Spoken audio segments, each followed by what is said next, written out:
Number 9, if he does not exceed your standards, he is not the one. This sounds a little picky, but I don't mean it like that.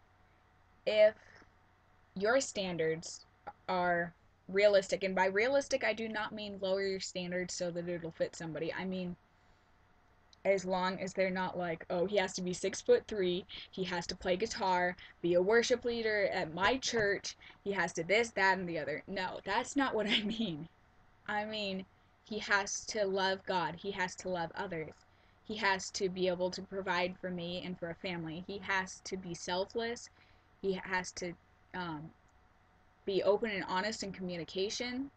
He needs to be strong in his faith and who he is. You know, these things aren't unrealistic standards. Those are very important standards.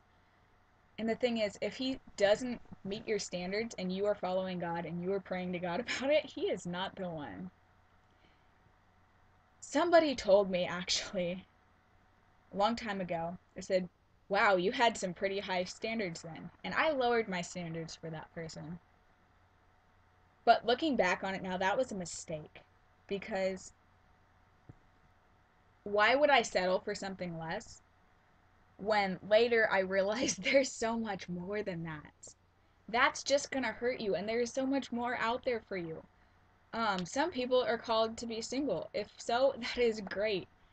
You should never let somebody else tell you that you need a guy or a girl to complete you. You are complete. God made you by yourself. He didn't make you half of a person. You are a whole person on your own. However, for the people that God does have a special someone set aside for you, it's gonna meet and exceed your standards. If he doesn't meet them, not the one.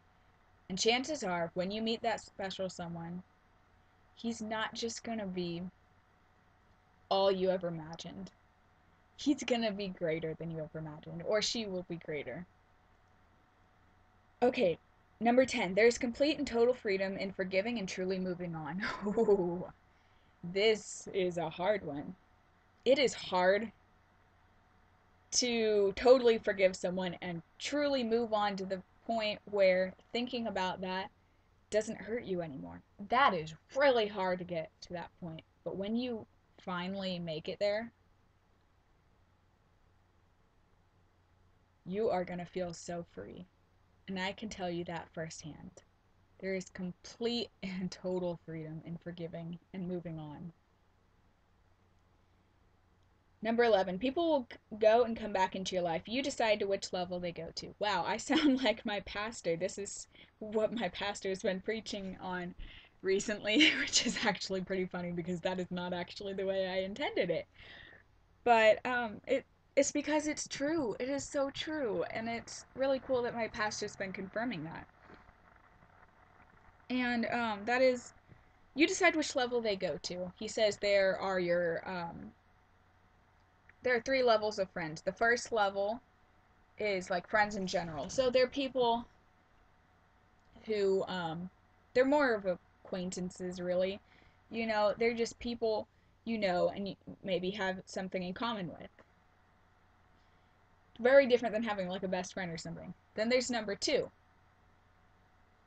and those are your people that are closer than number 1s, and you may, have a pretty good friendship with them. And then there's number 3, which is a covenant relationship, which is an entirely different thing.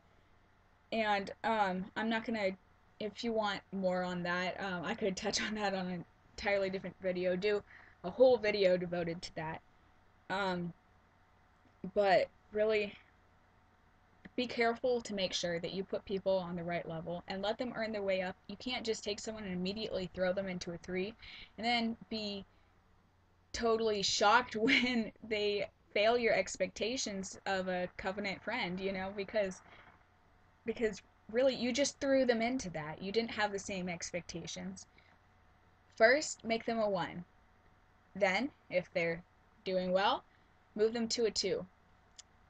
And if they truly have proven themselves, then they can become a 3 eventually. But it takes time. It takes a lot of time. Number 12, embrace who you are right now. That's who God created, and it is beautiful.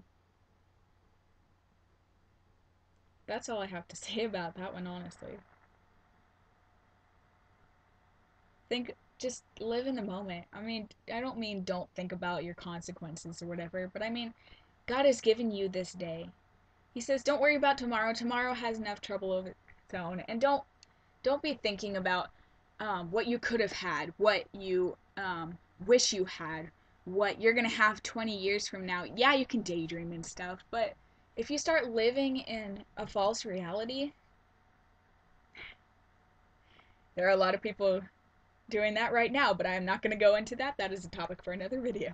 But but really, embrace what's going on right now because you will never have this moment again. So live it to the fullest. Be all God created you to be and live this moment that God's given you fully because don't make him regret giving you this moment. Do everything you possibly can in this moment for what he wants you to do with it.